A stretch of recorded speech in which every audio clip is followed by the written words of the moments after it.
توی این سوال یک مکعب داریم که به این مکعب 3 تا نیروی 750 500 و 10 کیلونیوتن داره وارد میشه و صورت سوال از ما میخواد که تنش عمودی و تنش برشی رو برای المان‌های A و B و C به دست بیاریم. خب ابتدا میایم و این مکعب رو، این میله رو از مقطعی که المان‌ها اونجا هستند برش میزنیم تا لبه المان‌ها پیدا بشن. خب مقطع رو اگر برش بزنیم به این شکل میشه. ما یک مستطیل خواهیم داشت که به این شکل بریده شده، انتهاش گیردار هست و محور مختصات هم برای این مستطیل من قرار بدم روی مرکز سطح بریده شده به این شکل.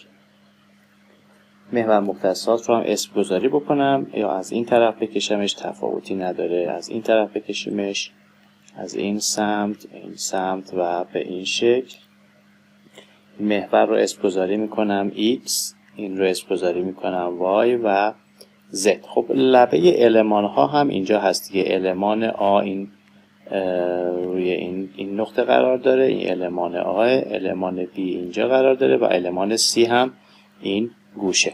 خب نیروها رو الان نیروهای 750 نیوتن، 500 نیوتن و 10 کیلو نیوتن رو بایستی منتقل کنیم به مرکز سطح بریده شده. خب یکی یکی نیروها رو منتقل میکنم. اول نیروی 10 کیلو نیوتنی رو منتقل کنیم. نیروی 10 کیلو نیوتنی به صورت مستقیم میاد روی مرکز سطح قرار میگیره. پس ما اینجا یک نیروی 10 کیلو نیوتنی داریم، اسمش رو میگذارم پی وای. پس من یک نیروی پی وای برابر با 10 کیلو نیوتن دارم. این نیروی پی وای خودش مستقیم میاد روی سطح مقطع قرار میگیره. خب نیروی دیگه ای که داریم نیروی 750 نیوتنی هست. نیروی 750 نیوتنی وقتی بخواد به این مرکز سطح اینجا منتقل بشه، اولا خودش میاد، یعنی ما یک نیروی 500 نیوتنی به این شکل داریم. پس من یه دونه نیروی پی ایکس دارم به مقدار 500 نیوتن اینجا و ثانیاً یک گشتاوری حول محور Z ایجاد میکنه. پس نیروی 500 کیلو نیوتنی وقتی میاد یه گشتاوری حول محور Z ایجاد میکنه، البته حول محور Z قسمت منفی ها ایجاد میکنه به این شکل که اسمش رو میگذاریم MZ. پس یک MZ هم اینجا داریم، MZ. این هم اسمش رو بگذاریم MX، اسمش رو بذاریم PX که این پایین نوشتیمش. خب MZ مقدارش چقدر میشه؟ مقدار MZ اینجا بنویسیم، مقدار MZ میشود مقدار نیرو که هست 500 نیوتن ضرب در فاصله چقدر هست؟ یه 180 تا داریم و یه 40 تا میشه 220. پس MZ میشه 500 ضرب در 220 10 به توان منهای 3 برای اینکه تبدیلش بکنیم به نیوتن متر میشه 110 نیوتن متر. پس نیروی 500 رو هم منتقل کردیم. دیگه چیه؟ نیروی 750 هم داریم. نیروی 750 هم وقتی منتقل بشه مرکز سطح، اولا خودش میاد روی مرکز سطح. پس من اینجا یک نیروی خواهم داشت به اسم PZ که مقدار PZ هست 750. ثانیاً یک گشتاوری خواهد داشت حول محور X ها که حول محور X گشتاور ایجاد میکنه. پس یک گشتاوری حول محور X من میگذارم به این شکل که این هم علامتش MX. مقدار MX چقدر میشه؟ مقدار MX میشه نیرو که هست 750 ضرب در فاصله که هست 180 میلیمتر، 180 10 به توان منهای 3. مقدار MX میشه 135 نیوتن متر. این هم مقدار MX. خب حالا میبینیم که روی این سطح مقطع 5 تا عامل هست. 3 تا عامل نیرو داره وارد میشه و 2 تا عامل گشتاور. یکی یکی این عوامل رو میریم و تجزیه تحلیل میکنیم ببینیم که چی به ما میده. خب اول از همه برم سراغ نیروها. نیروی PX رو تجزیه تحلیل بکنم. مقدار PX 500 هست، توی شکل هم داریم میبینیمش. مقدار PX به صورت برش یا بارگذاری ارزی هست، یعنی مسئله‌ای که داریم به این شکل. اگر من از این سطح مقطع رو نگاه بکنم، روی این سطح مقطع نیروی PX قرار داره به این شکل PX و المان‌های ABC، لبه المان A اینجا پیداست، لبه المان B هم اینجا و لبه المان C هم این گوشه هست. خب PX روی المان C هیچ تأثیری نمیگذاره، ولی المان A رو به صورت مقدار تنش برشی ماکس میبره و المان B هم روش تنش برشی خواهد داشت. خب پس من المان ها رو اگر استخراج بکنم، المان A رو لبه پایینش رو به اصطلاح المان A اینجا قرار داشته، لبه پایینش رو به صورت به این شکل میبره، تنش برشی روش خواهد داشت مقدار تاو 1 و المان B رو هم به همین شکل از لحاظ جهت میبره، اسمش رو میگذارم تاو 2، تنشش با تنش 1 متفاوته، ولی روی المان C هیچ تأثیری نداره. خب مقدار تنش ها رو حساب بکنیم برای این المان ها. تاو 1 مقدار تنش المان A که ماکسیموم هست برای یک مستطیل، میدونیم که مقدارش میشه 3/2 V به A نیرو به سطح مقطع. خب بریم مساحت ها و مولنسی رو هم حساب کنیم که اینجا میخوایم جایگذاری بکنیم راحت باشیم. اول برم مساحت رو حساب کنم. مساحت A، خب مساحت سطح مقطع بریده شده چقدر هست؟ این مساحتش هست ارتفاع که هست 32 میلیمتر، ضرب در عرض که هست 2 تا 30 تا 60 تا. پس میشه مساحت میشه 32 ضرب در 60 ضرب در 10 به توان منهای 6 به ما مساحت سطح مقطع رو میده که میشه 1/92 ضرب در 10 به توان منهای 3 متر مربع. موماننسی ها رو هم حساب کنیم. آی حول محور X میشه 1/12 60 ضرب در 32 به توان 3 10 به توان منهای 12. آی حول X مقدارش میشه ممیز 164 ضرب در 10 به توان منهای 6 متر به توان 4. آی حول Z رو حساب کنیم. آی حول Z میشه 1/12 32 ضرب در 60 به توان 3 10 به توان منهای 12. آی حول Z رو هم اگر حساب بکنیم مقدارش میشه ممیز 576 ضرب در 10 به توان منهای 6 متر به توان 4. خب پس موماننسی رو هم حساب کردیم.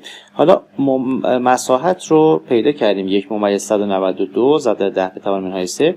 اینجا توی رابطه میتونیم به راحتی جایگذاریش کنیم. خب نیروی PX بوده چقدر؟ نیروی PX رو داشتیم 500 نیوتن. پس میذارم 3/2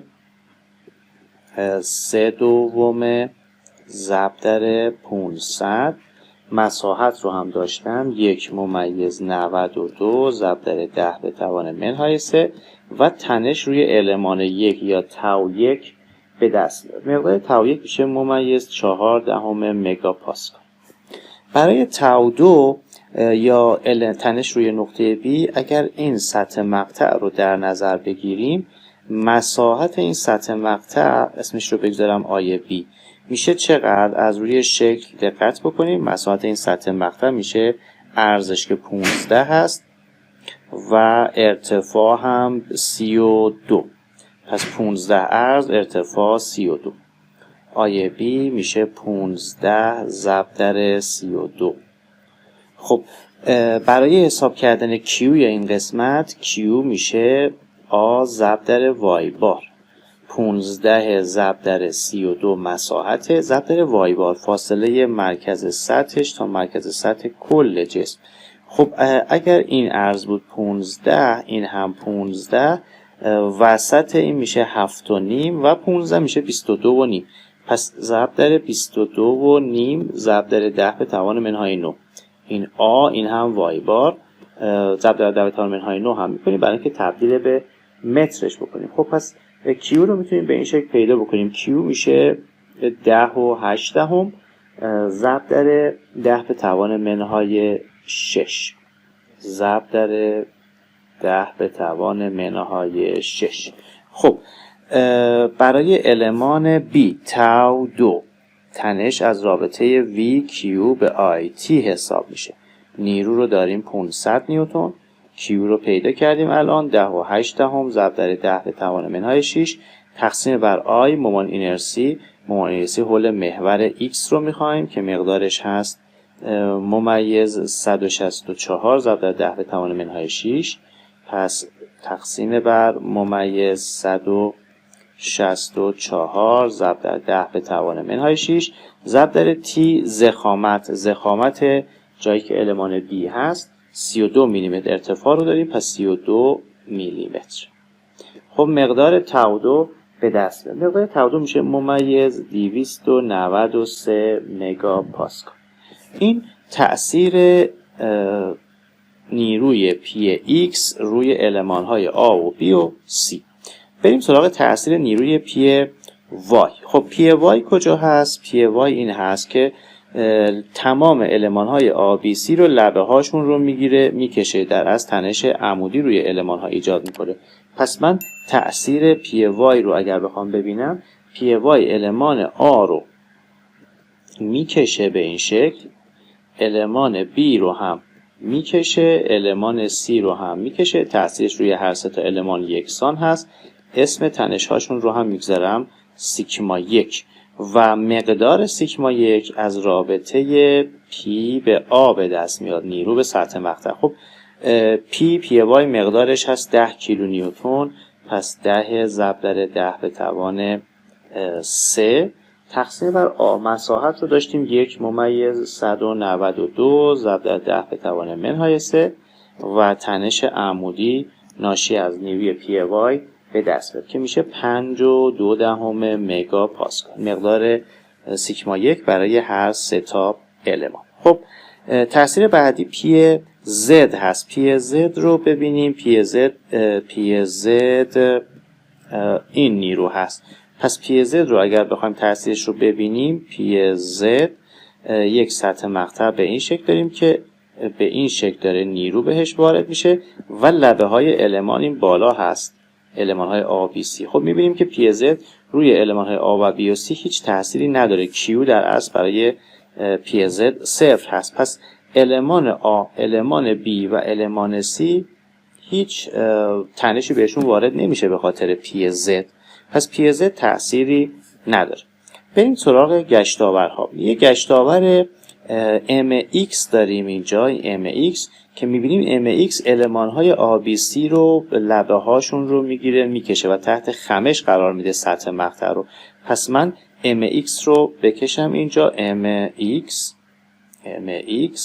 شکل مسئلهش هم این شکلی هست، سطح مقطع رو کشیدم و این هم گشتاور MX که باعث میشه المانهای ABC که این بالا هستن کشیده بشن. مقدار کشششون هم همه با هم برابر هست. پس المان A کشیده میشه، المان B کشیده میشه، المان C هم کشیده میشه. مقدار تنششون هم سیگما 2 اسم گذاری میکنم و مقدار سیگما 2 هم که به دست میاد از رابطه MCIO. خب مقدار MX، گشتاور MX رو داریم، گشتاور MX رو کجا داریم؟ اینجا داریم. 135 نیوتن متر هست گشتاور MX. پس میذارم 135 ضرب در C. خب این فاصله تا اینجا کل ارتفاع رو داشتیم 32 میلیمتر، پس این فاصله میشه 16 میلیمتر. پس ضرب در 16 میلیمتر تقسیم بر مومان اینرسی حول محور X. آی حول X رو مقدارش رو داریم ممیز 164. پس تقسیم بر ممیز 164 ضرب در 10 به توان منهای 6 مقدار سیگما 2 به دست میاد 13 ممیز 17 صدم مگا پاسکال. این هم تأثیر MX. و آخرین گزینه MZ هست که MZ رو هم به صورت عمودی داریم. مقدار MZ رو در نظر بگیریم MZ تأثیرش به این شکل است. سطح مقطع رو داریم این شکلی و MZ گشتاورش رو به پایین به این شکل MZ و این هم گشتاورش دورانش. خب المان A، المان B و المان C بالا هست. می‌بینیم که روی المان A هیچ تأثیری نداره، روی تار خنثی قرار داره. پس المان A هیچ اتفاقی براش نمیفته. المان B کشیده میشه، المان B کشیده میشه به این شکل، اسمش رو بگذارم سیگما 3 و المان C هم کشیده میشه، اسمش رو بگذاریم سیگما 4. پس المان B و C کشیده میشه. اما مقدار تنش المان B و المان C به خاطر اینکه فاصلهشون تا تار خنثی متفاوت هست، تنششون متفاوت. خب مقدار سیگما 3 رو حساب کنیم. سیگما 3 MC آیون برابر با خب MZ. مقدار MZ چقدر هست؟ مقدار MZ 110 و مومان اینرسیش هم 576 ممیز 576. خب پس MZ رو جایگذاری بکنم 110 ضرب در خب فاصله تا تار خنثی المان B چقدر بوده؟ المان B فاصلهش تا تار خنثی میشه 15 میلیمتر. فاصله المان B تا تار خنثی 15 میلیمتر. خب پس میشه M ضرب در 110 ضرب در 15 میلیمتر 10 به توان منهای 3 تقسیم بر مومان اینرسی که بود ممیز 576 ضرب در 10 به توان منهای 6. مقدار سیگما 3 به دست میاد 2.86 مگا پاسکال. مقدار سیگما 4 2 برابر سیگما 3 هست. چرا؟ چون گشتاور ثابته، مومان اینرسی ثابته و فقط مقدار C 2 برابر هست برای المان C نسبت به المان B. پس میشه 2 ضرب در 2.86 که تنشش میشه 5.73 مگا پاسکال برای المان C مقدار تنش به دست اومد. خب الان ما برای تمام این المان‌ها مقادیر تنش‌هاش رو به دست آوردیم. تنش‌های ناشی از PX، PY، PZ، MX و MZ. 5 تا عاملی که روی این المان‌ها تأثیر میذاشت اومدیم و تنش‌هاش رو پیدا کردیم. حالا میتونیم بیایم و این تنش‌ها رو با هم ترکیب کنیم. برای المان A اول در نظر بگیریم. برای المان A یه تنش برشی تاو 1 داره که مقدارش رو به دست آوریم 14. یک تنش عمودی سیگما 1 داره با مقدار 5.2.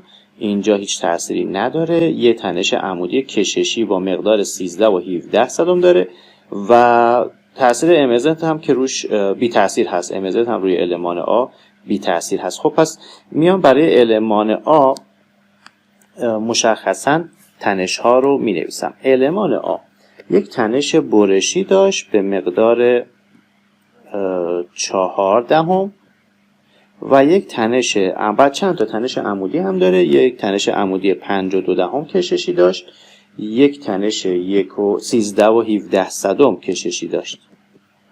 پس در مجموع المان A رو اگر استخراج بکنیم تنش برشی 14 داره و تنش عمودی 18.37.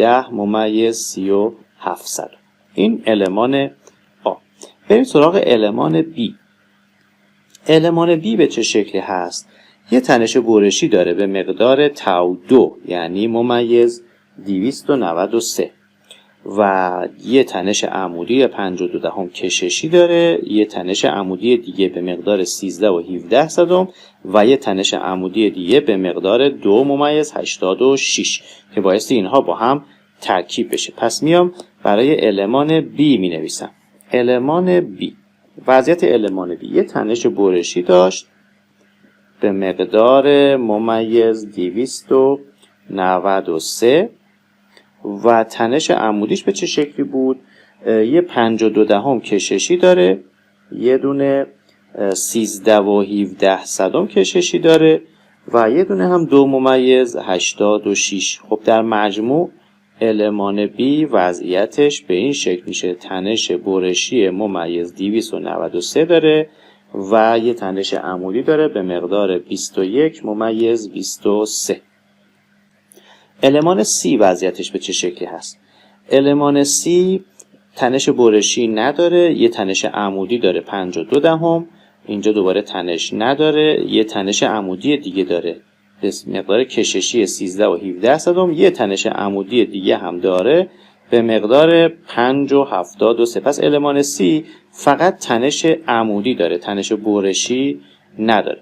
خب پس اینجا المان C رو ترسیم میکنم. تنش عمودی المان C یه 52 هست، یه 13.17 هست و یه دونه 5.73 که در نهایت المان C تنشش میشود 24.1 مگا پاسکال. پس المانهای A، B و C رو از توی شکل این مکعب استخراج کردیم و در مجموع وضعیت تنششون به این شکل است.